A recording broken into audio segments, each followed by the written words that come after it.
The thing about family parties is that they always seem to follow a rhythm. The laughter, the awkward small talk, the people drifting in and out of conversations like they're all reading from the same script. My family wasn't much different. Except for one thing, my sister. I have to admit, Sarah has always been the star of the show. Growing up, I would watch her effortlessly command a room. She didn't even try, she just was. I, on the other hand, was the background noise, the shadow, the one who wasn't loud enough to be noticed. But somehow, in Sarah's world, I was always in the way. The night of the party seemed like any other. Our house had been transformed into a scene from some Hallmark movie. Soft lighting, a buffet of finger foods, and everyone laughing too hard at jokes that weren't all that funny. Sarah was, of course, the center of attention. She had on a red dress that I could never pull off. And her laughter was so contagious that I found myself trying to smile too. Even though I didn't feel it, I thought it was just another one of those nights where I'd quietly exist in the background, content to watch everyone else enjoy themselves. But that's the thing about Sarah, I never knew when she was going to pull something out of her sleeve. And on that night, she pulled out the worst trick of them all. It started innocently enough. She asked me to come into the kitchen for a quick chat and a little surprise. I had no reason to suspect anything, not with everyone else distracted by whatever joke Sarah was cracking. But when I stepped into the kitchen, the door locked behind me. I turned to see her holding up her phone, her face wearing a mischievous smile.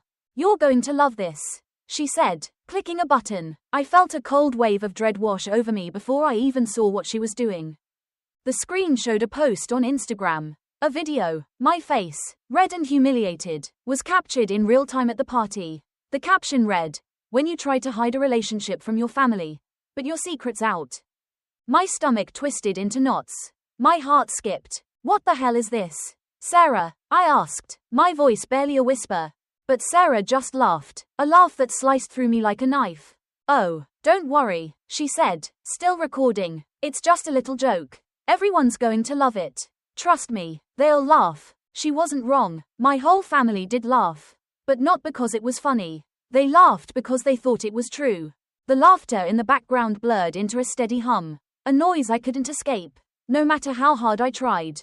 I stood there, staring at Sarah's phone, at the screen that displayed my worst nightmare. I should have fought back, shouted, asked her why she was doing this. But I was frozen. A part of me still couldn't wrap my head around what was happening. Was she really doing this? Was she really going to air out something that wasn't even true?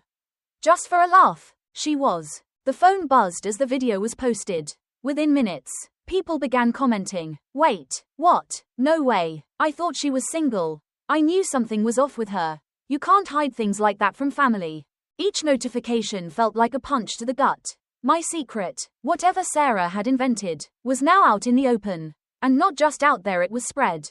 By the time I stepped out of the kitchen, shaking, I could feel the eyes of the room on me. They weren't looking at me with concern or curiosity. They were looking at me like I was some kind of punchline.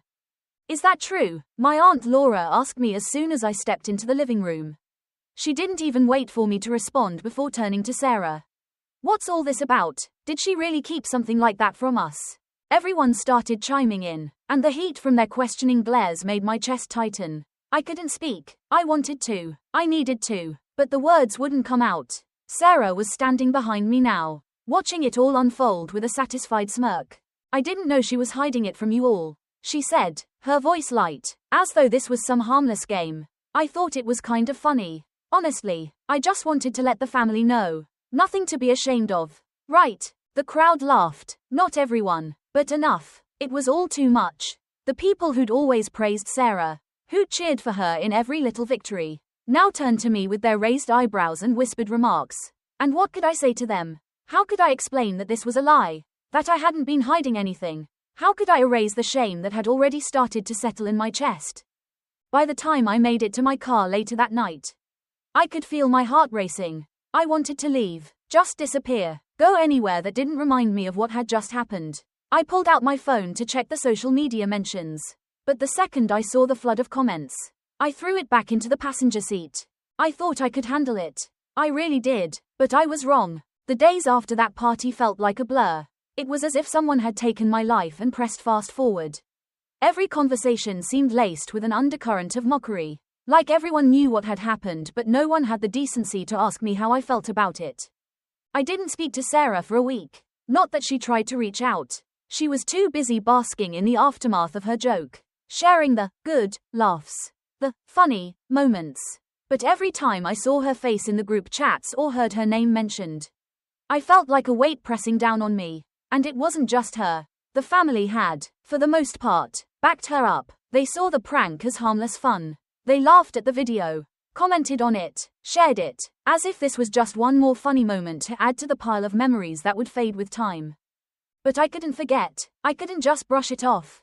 One evening, about a week later, I tried to call her.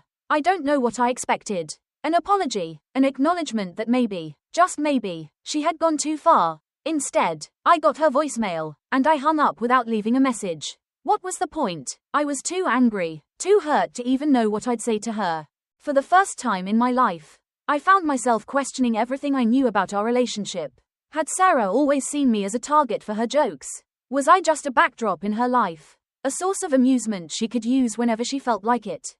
Why hadn't she ever once taken my feelings into account? By then, I started to feel the weight of the humiliation press down even harder. I couldn't shake it. It wasn't just a video. It was a symbol of everything I had always feared about myself. That I wasn't important, that my feelings didn't matter, that I could be laughed at, made the joke, and no one would ever see the hurt behind it. It was then that I started thinking about the possibility of taking action. Not just sitting there and letting it all slide. No, I was done being passive. I was done hiding behind my fear of confrontation. And, if I was being honest, I was done being the punchline in someone else's joke. I spent the next few days in a fog, torn between emotions. I had moments where I wanted to forgive Sarah, where I convinced myself that it was just a prank. But then, there were moments where I could feel the anger rising, bubbling to the surface. I kept imagining myself standing in front of her, telling her exactly how I felt. But I knew it wouldn't be enough. No apology could fix the damage. That's when I started to think about suing her. At first, it seemed crazy. I'd never been the type to go after people like that.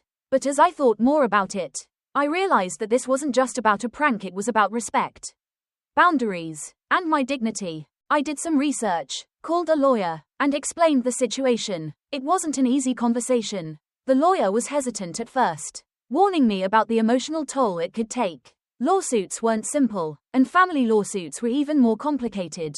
But I didn't care. I had to do something. I had to show Sarah, and everyone else, that I wouldn't let this go. That I wasn't the person they could just humiliate and walk away from. The lawyer asked me to gather evidence, screenshots of the video, copies of the comments, the messages. I thought it would be hard, but it was almost like watching everything unravel again as I pulled it all together. The more I saw the comments, the more I realized how deeply the prank had cut. It wasn't just the embarrassment, it was the betrayal. Sarah had crossed a line. And this wasn't a family matter anymore. This was about me, standing up for myself. Filing the lawsuit was the easy part. The hard part came next, the waiting. The questioning from my family. The way they tried to dismiss my feelings as being too sensitive, or overreacting. Even Sarah herself tried to talk to me. But it wasn't the apology I was looking for. It wasn't even an apology, it was just her trying to smooth things over like it was no big deal.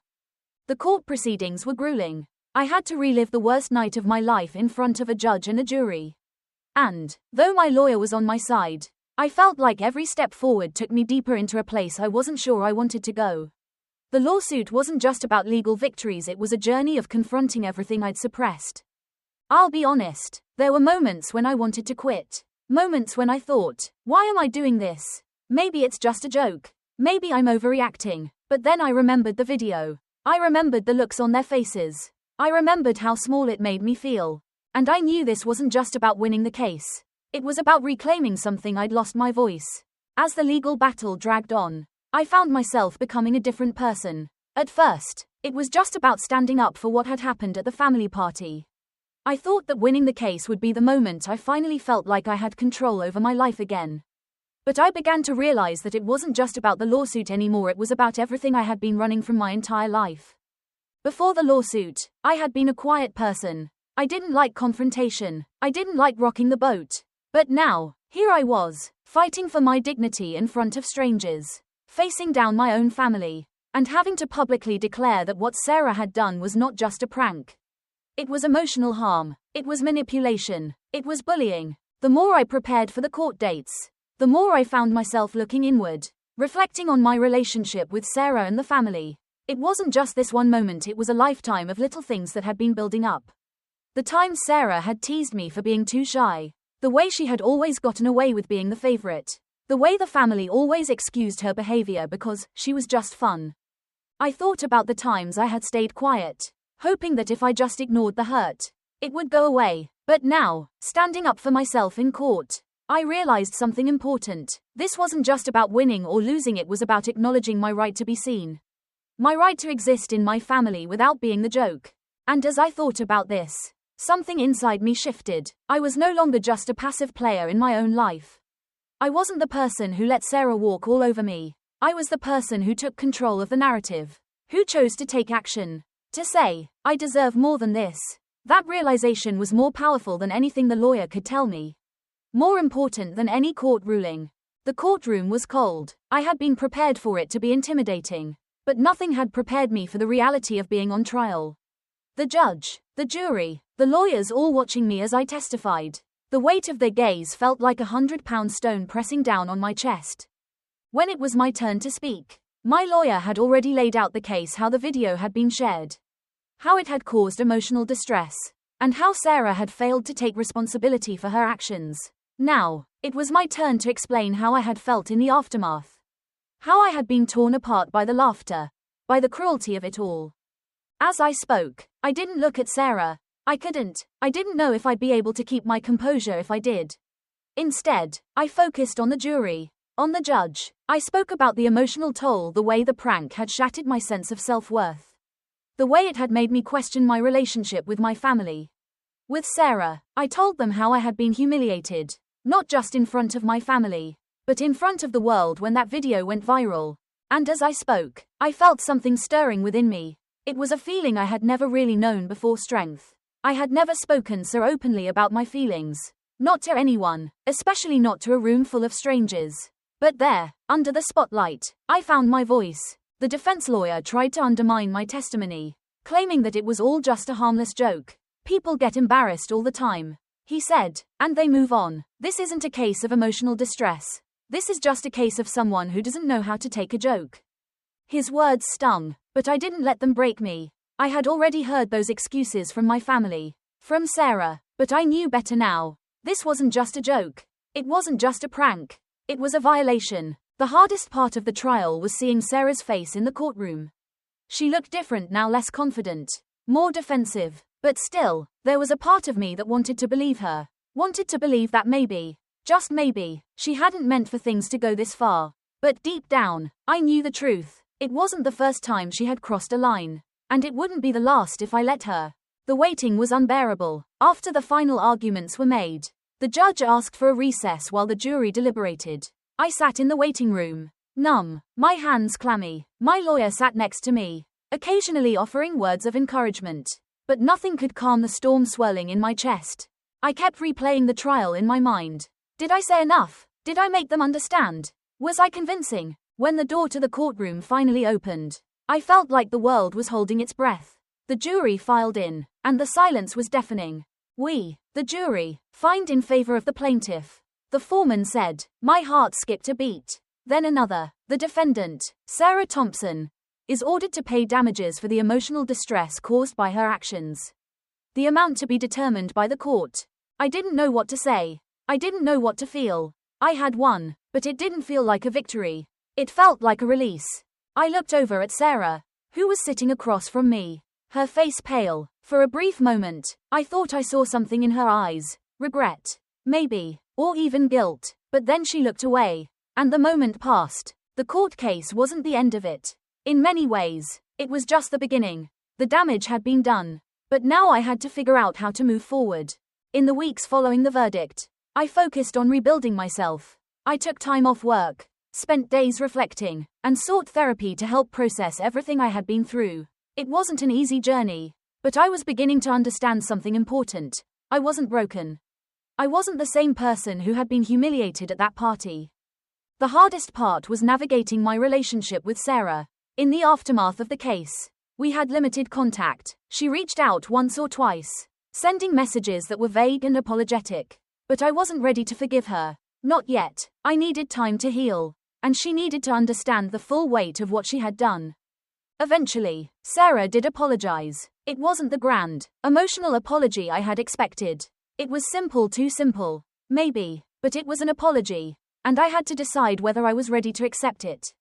In the end, I chose to forgive her. Not for her sake, but for mine. Holding on to that anger, that resentment, would only hurt me in the long run. I could never forget what had happened. But I didn't have to carry the weight of it anymore. I rebuilt my life slowly, piece by piece. My relationship with Sarah is different now. We don't share the same closeness we once had. But I'm okay with that. I've learned that some relationships are better kept at a distance. And I've learned to stand up for myself, even when the world is telling me to stay quiet.